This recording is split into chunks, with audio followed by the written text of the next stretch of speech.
In this video, I'm going to talk about the two options you have when getting your first tech job or transitioning your career into a technology career.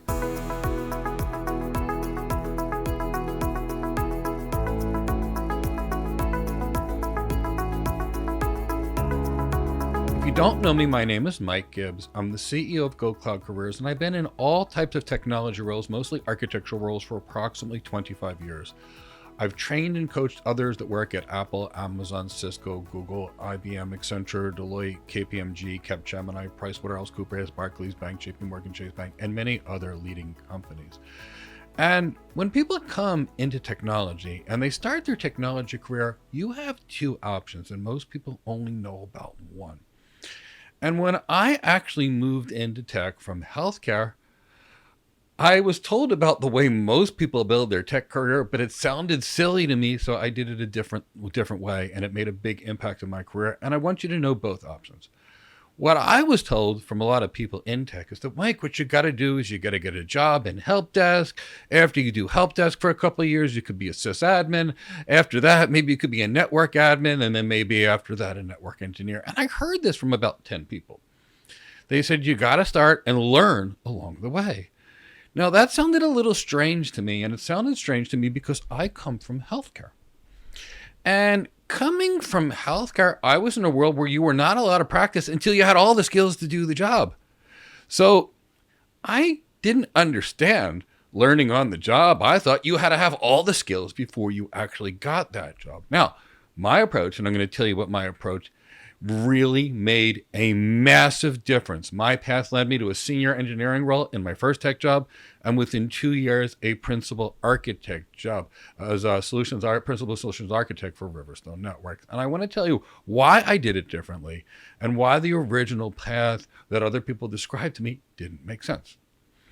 So prior to moving to tech, I was a nurse practitioner, and I was in an internal medicine practice. And where I had come from, and what I had trained to do in my life, if you make a mistake, someone could die. So your whole life was about doing everything you could, do no harm, and not making mistakes, trying really hard not to make mistakes. Now, how do you not make mistakes? You train a lot, you increase your knowledge, and you learn from the mistakes of others that you've heard about along the way. That's how you make less mistakes. So in a career like that, you spend a lot of time prepping for your career. You are taught by experts in class and hands-on learning that's the appropriate skills for your job. And by the time I started my first job as a nurse practitioner, as soon as I graduated, I had a job lined up, as did many others in my class. But guess how much time we had prepared for the role? So it was 7 years of school. It was 1,500 hours in class. It was approximately 3,200 hours mentored clinical rotations, and it was about 4,500 hours of studying. So before I even got my first healthcare job, I had 9,200 hours prior to working, and it takes about 10,000 hours of something to be considered an expert. So I was actually close before I got my first job. So I thought when I went into tech, why wouldn't I just do the same thing? Why wouldn't I master everything? And I tell you what, that's what I did. So here's the way I approached it. I thought, what would it take for me to be job ready, to be able to do the same job as people with experience? And I wanted to be in the top 10 to 25% of those people that are already working in my first job. So here was what I did. I went out there and I asked recruiters and hiring managers, what are the characteristics of a top 10 network engineer, a top 10%? What would you dream about? If you could hire the perfect engineer, what attributes would they have? What skills would they have? What other things would they do? What would make this person so valuable that they'd interview you on the spot because they were afraid that you might get a job offer from another company if you didn't accept one rather quickly?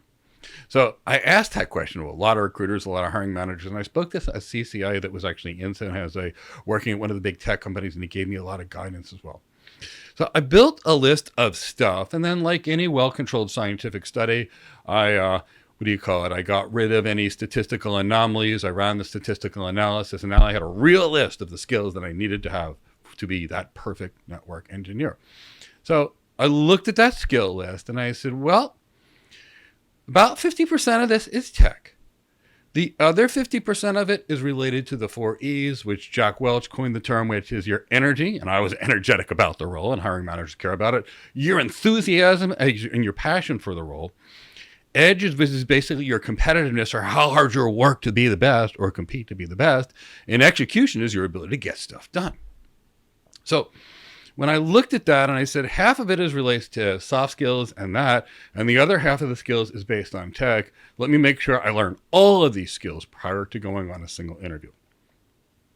So I also noticed that approximately 50% of what employers were looking like from that tech skills perspective was someone that had the skills of a Cisco certified internet expert or close to the level of CCIE level skills, but the professional judgment to understand that an impact to one change in the system could have an impact to another part of the system, and being able to understand that professional judgment, the ability to look at the situation and understand what's going on underlying. So I made it my mission to basically develop these skills in about 6 months. So about 6 months later, I had close to CCIE level skills, just like I said I would, because I wasn't going to go in an interview without having that level of skills and knowledge. I did get some training on some soft skills. I did get an interview coach along the way. I did get a presentation coach along the way, just because I knew those were important skills, and I thought I might have to give a presentation for the interview. Sometimes you do, sometimes you don't. Solution architect interviews you do. And then I worked tirelessly every day. And when I knew I was ready, I went on that first interview. Now, I can tell you exactly what happened. I went to MCI WorldCom. I was interviewed by someone named Devendra. He was a really very fair manager. And at the time, MCI WorldCom was the largest internet service provider in the world, and now part of Verizon. And as soon as I was interviewed, the hiring manager asked me a couple of questions, and I gave him answers that proved that I had CCIE or near CCIE level knowledge. And they were technical questions, they were soft skill questions, and by the time that interview was over, I was offered a position as a senior engineer. Now, 3 months later, I was a lead architect, and within 2 years, I was a principal solutions architect, traveling the world and consulting IP multicast. So understand, you've got two options when it comes to your career. So to quote Napoleon Hill in his book, Think and Grow Rich, you can start at the bottom, or you can learn the right skills and start mid-career. Either way, success is going to come to those individuals who take initiative, develop specialized knowledge, and back it with a burning desire and a definitive purpose. Now, that book was written a long time ago by Napoleon Hill, but it's still relevant today. So you can start at the bottom and learn, or you can start at the top or midway through because you learned and you built the skills to be there. That's all I want you to know. You've got two options in building a great tech career. Now, if you'd like to start mid-career or higher in a cloud architect role, a solutions architect role, an AI architect role, or an enterprise role architect role, or even a network architect role, join us on one of our frequently webinars. We call it the How to Get Your First Cloud Architect Job webinar, but I'll cover any architect role questions you have, whether it be for any of these roles. We'll talk about what we do. We'll talk about the real skills that you need for these jobs, which are different than what most people think we do.